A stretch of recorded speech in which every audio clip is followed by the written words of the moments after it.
Welcome to the Ordinary Marathoner Podcast.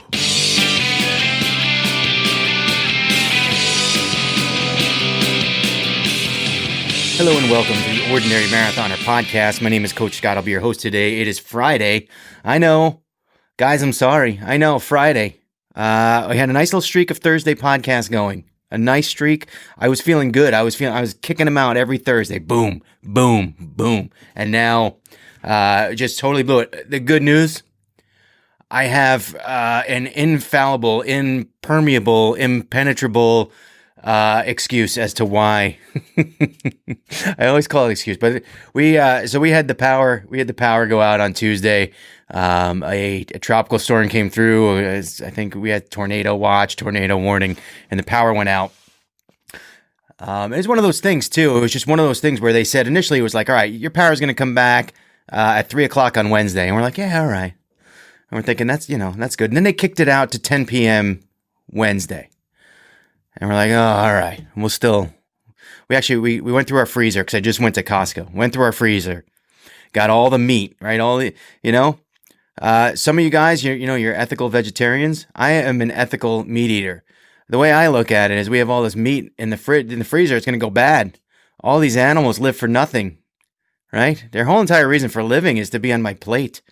And I was going to throw that out the window if it spoiled. So I wasn't having none of that. So we had a friend of ours who still had power and had a big freezer in the basement. So we drove our meat over there and put it in the freezer. Now, I was also hoping that, you get that little sort of Murphy's Law where as soon as you drop the meat off, then the power goes back on. But no, 10 o'clock at night, we're waiting for the power to go on. They kick it back out till 3 p.m. That's the new estimate, 3 p.m. the next day, Thursday. So Steph and I went in the car, also had Sam with us. We were in the car with the car running, music blasting, 10 o'clock at night, waiting for the lights to go back on, charging our cell phones. Because that's the only way we could charge our cell phones, by being in the car. Luckily none of the neighbors called the cops or nothing. But it's been a crazy couple days. And then yesterday, they said it was going to come back 10 p.m. Wednesday. Then they decided, nope, it didn't come back. We were in the car actually, and they said up 3 p.m. on Thursday. Now it was infringing on my Thursday night ride. It was getting close. Thursday night ride is 6:35 p.m. And I'm getting upset. And sure enough, then they banged the bag out again. Till they said it was 11:45 last night. They said we were predicting to get the electric back, which means I canceled my portion. We were going to do chick flick trivia. Everyone wanted to do chick flick trivia. That was by popular demand, and I spent hours going through watching Fried Green Tomatoes. People, 4 weddings and a funeral, Pretty in Pink, hours writing quotes. I actually didn't do that. The Notebook. No, I didn't watch that either. I know. Maybe I did. You don't know. But I couldn't watch it anyway because I had no power. But I had everything prepared. And literally right around 6:30, after I had told everyone that I wasn't going, our power came back on. Now, I didn't have time to set up Zwift. It came on exactly the right time where I didn't have enough time to set up Zwift. But it was a pain in the butt. The whole thing was really just a pain. On the first day, we went on our NatGrid map, right? So NatGrid has this map. It shows all the outages. And they have all these blacked out areas of where the power's out. And there's probably about 9 zones of power outages that they had to fix.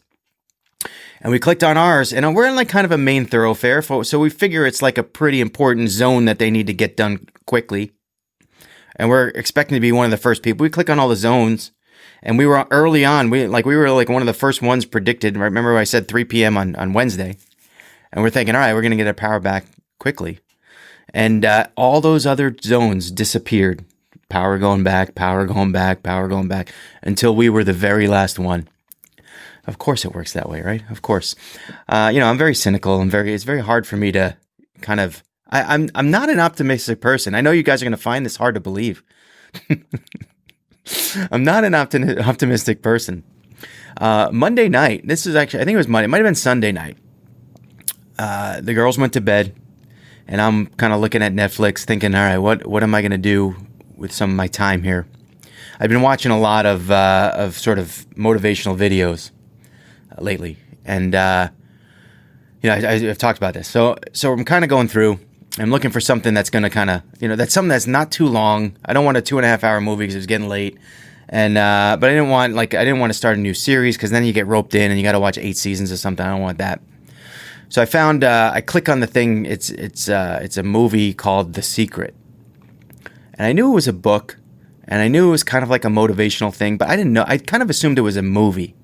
And I started, and the music starts playing, and Stefany from upstairs is like, "Is that The Secret? Are you watching The Secret?" And I was just about to turn it off because it wasn't a movie at all. It was a documentary. They interview a bunch of people. And I'm like, "Yeah, it's A Secret." She's like, "Oh, I love that." And she comes down. So I don't know how many of you guys are familiar with The Secret. This is the secret to success for everyone, for all you guys that you don't know, unless you watch the movie and buy the book. I need my coffee today, guys. I'm sorry I'm drinking coffee during the show. And I got to tell you, the first few minutes of The Secret, I'm paying attention and I'm getting it. As someone who kind of is very cynical and I'm not going to say I'm negative, but I am very aware of the things I need to do, right? Of the path I need to take, of the steps I need to take. I'm sort of like a very regimented step person where I don't like skipping steps. I like, so I'm always like, I'm worried that if I miss something at this step, I shouldn't go to the next step. And I'm finding this out with business too, is like, sometimes you just got to skip over the step and just move forward with your idea. And then if something happens, you're going to have to address it later on. Because if you wait for every step to kind of take its own form and take its own shape, you're never going to make it. You're never going to make it to that further step. You got to keep working on a whole lot of things at once. So anyway, The Secret. Back to The Secret. The basic premise of The Secret, and forgive me if I'm not getting this perfect, but it's the basic premise. It's about sort of envisioning a positive outcome for yourself, right? It's about sort of defining your goals and making vision boards and all this kind of great stuff.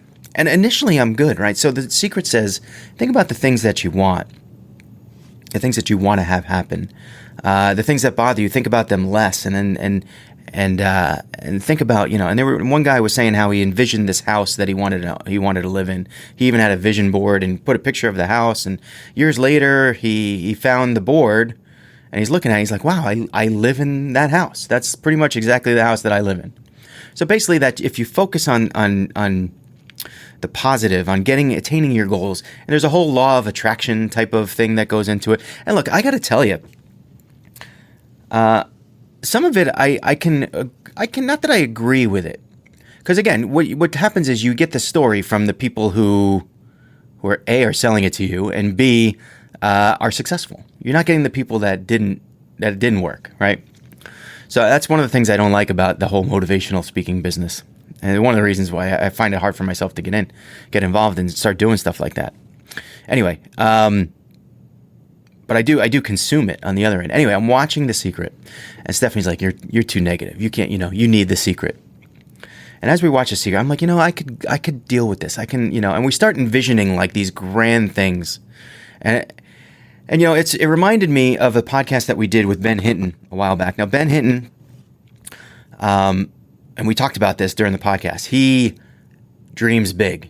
He wants to qualify for the Olympics.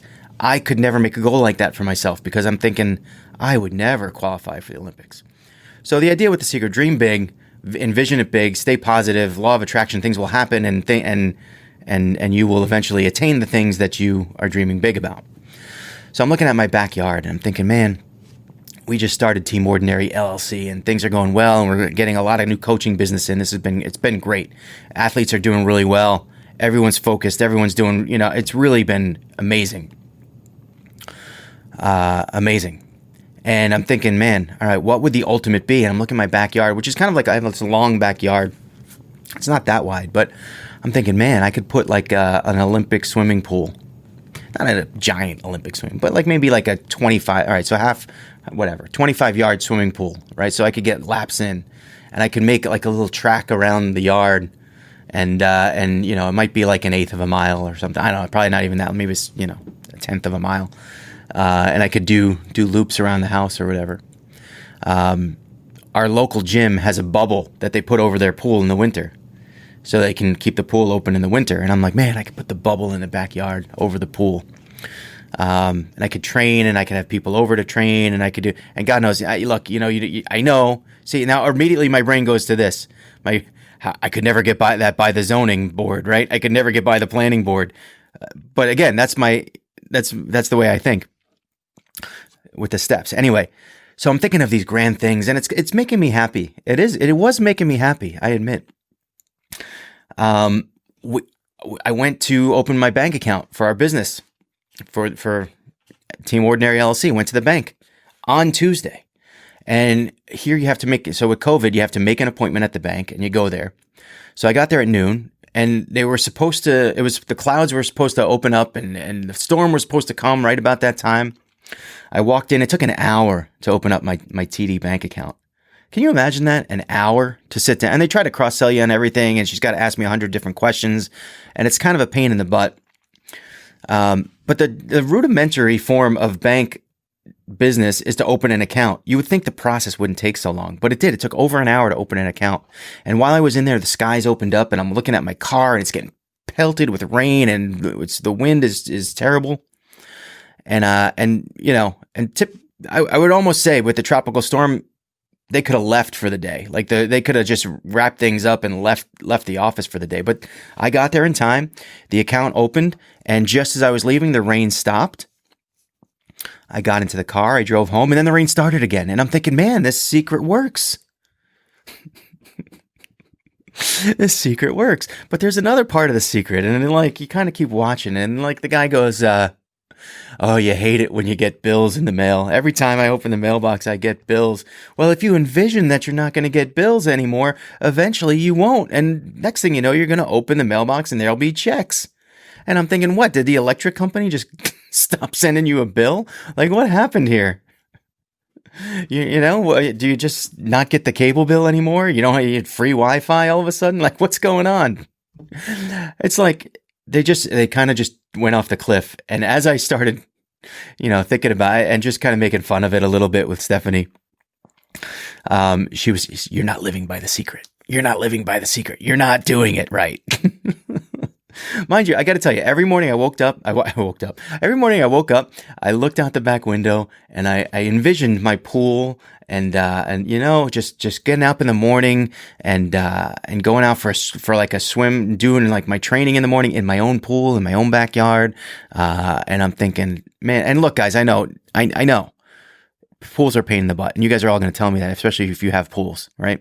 It's sort of similar to like, when they say it's like similar to a boat, right? The best 2 days when you own a boat is the day you buy it and the day you sell it. Similar to a pool. It's like everyone wants one, or you think you want one, and you get it and you realize how much work. But obviously the pool in my backyard, I got to get a pool guy to take care of it for me. I ain't doing that. So I'm envisioning that too. All right. That everything's just taken care of it. That's the secret.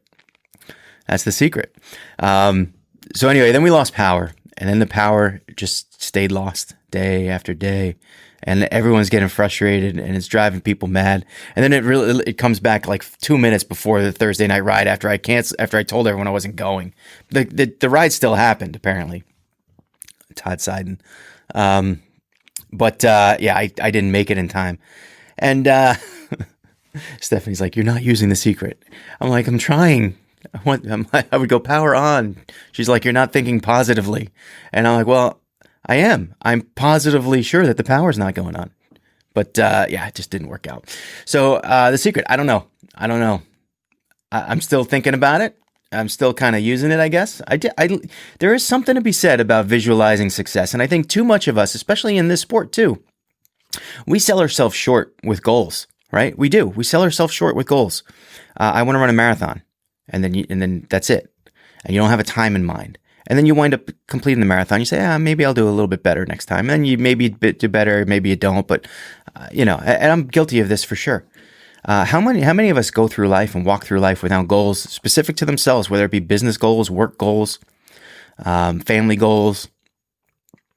I mean, I for years, I would say that I just kind of walk through life, going through the paces. Yeah, I would take an opportunity if it showed up. But would I aggressively go after it? I don't know. I don't necessarily think so. in a lot of situations, not every situation, but a lot of situations. How many of us do that on a day-to-day basis? How many people you don't even think about your goal? Granted, I think runners are a little bit of a different breed because typically we have a race involved and our goals are there. There's goals there. Whether you achieve them or not based on your training and whatever is another matter, but at least we understand the concept of goals. And think about people that don't race and whether or not they're focused on goals. I think a lot of us aren't. And just, even to the point where you should write them down. And I see this a lot in the motivational speaking world. Write down your goals. And I think it's an effective strategy. Even if you don't reach your goals eventually, or even if they change over time, that's fine. But at least you have something that you're going for. You're not kind of just rolling out of the bed in the morning and going and doing the same routine over and over and over again. That'll kill you.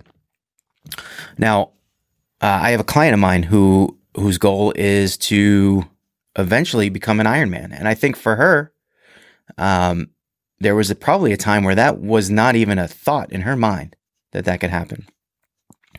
Now, this year's kind of been crazy, and she's been training her butt off. And her half Ironman, which was originally scheduled for June, and then got pushed back to October, it was just canceled. And it's upsetting. I know a lot of races were canceled this week. Route 66 Marathon was canceled. Ironman Des Moines 70.3 canceled. Probably some more Ironman races canceled. Really, 2020 is just kind of a washout for a lot of people. But she, we actually were supposed to talk about this over the weekend a little bit more. But, she called me and she's like, she talked to me. She was texting me and she said, Ironman Tulsa is a race that I wanted to do, and it's early next year in the spring, and I could get in because she is doing this thing for Ironman Foundation. That's ultimately her goal, right? Is the full Ironman. And honestly, that's the way I did it. I never did a triathlon before I did full Ironman. There was no stepping stones. When it comes to races, I don't have those stepping stones. For whatever reason, I remove those. But for her, I think the stepping stones were very, very important. She wanted to do Olympic. All right, it's Erin. You guys know Erin. Erin's been on the podcast. She wanted to do Olympic. She just did her Olympics. She did fabulously. She overcame a lot of fear, a lot of obstacles that day. And the next step for her would be the 70.3, and then beyond that, potentially a full Ironman. Now, it wasn't in the plan.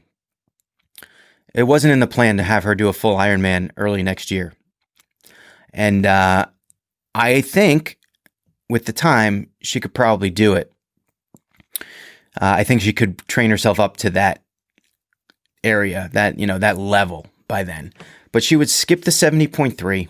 She would go through the entire winter without really another race to get that experience that I think she benefits from.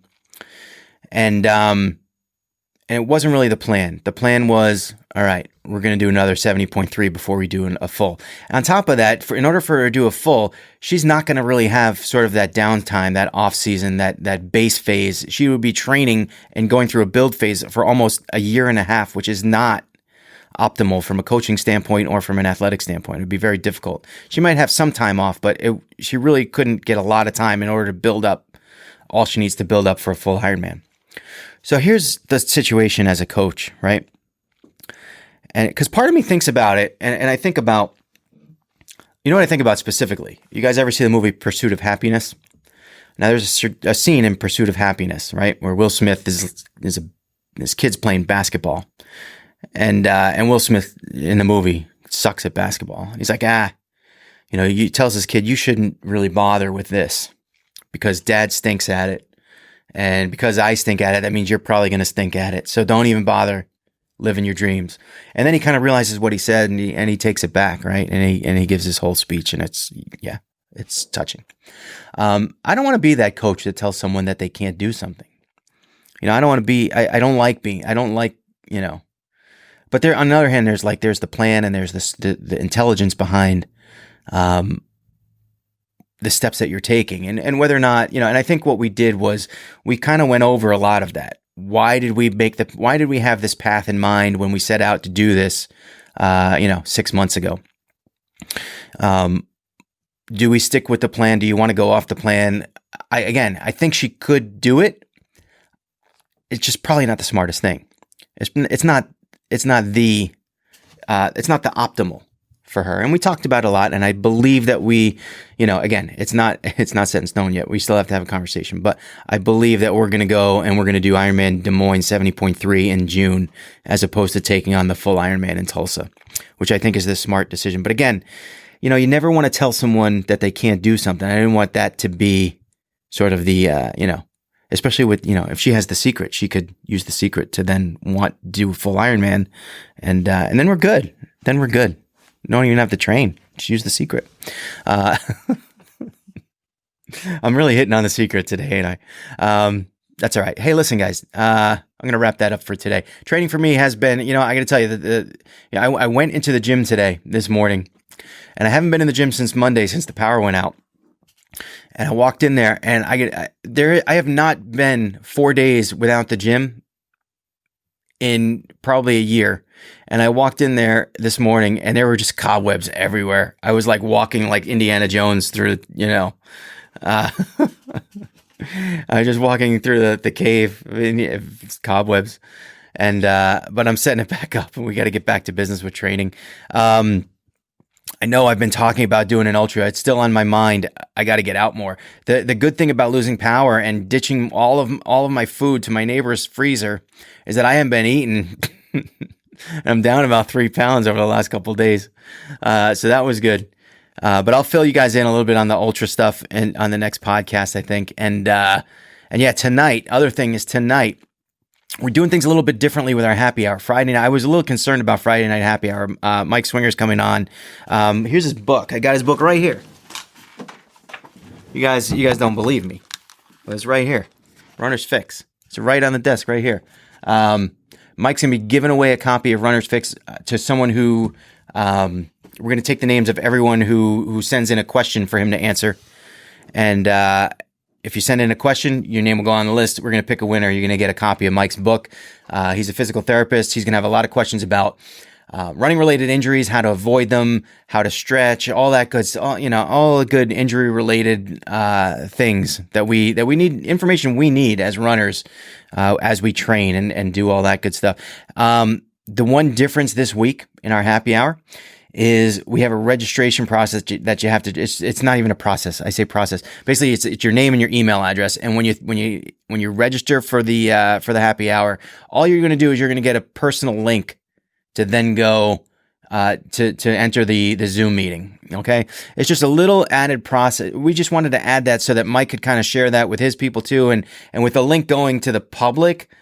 It's really just a security thing, so we know the people who are going to be there. Now, and listen, if I don't know who you are, it doesn't mean you can't go. If you're listening to the podcast, you're invited. You can go. We're just kind of, we don't want anyone sort of crashing the meeting with as we've heard so many times before. I talk about that a lot. I just see again taking the steps. So nervous about the crashing of the happy hour. But anyway. Come to the happy hour. It's a lot of good. It's a lot of fun. A lot of it's a good time, and you're going to get a ton of information, stuff that you really need to know, that it's worthwhile for you to know as a runner, as as someone training for an event. And that's about it for today. Trying to get back in the swing of things here. Real busy at the house. Just trying. I haven't had my laptop on in 3 days, and I'm just trying to catch up on some stuff. So I'll be doing that. And remember, every day is an ordinary day unless you make it extraordinary. So get after it, guys.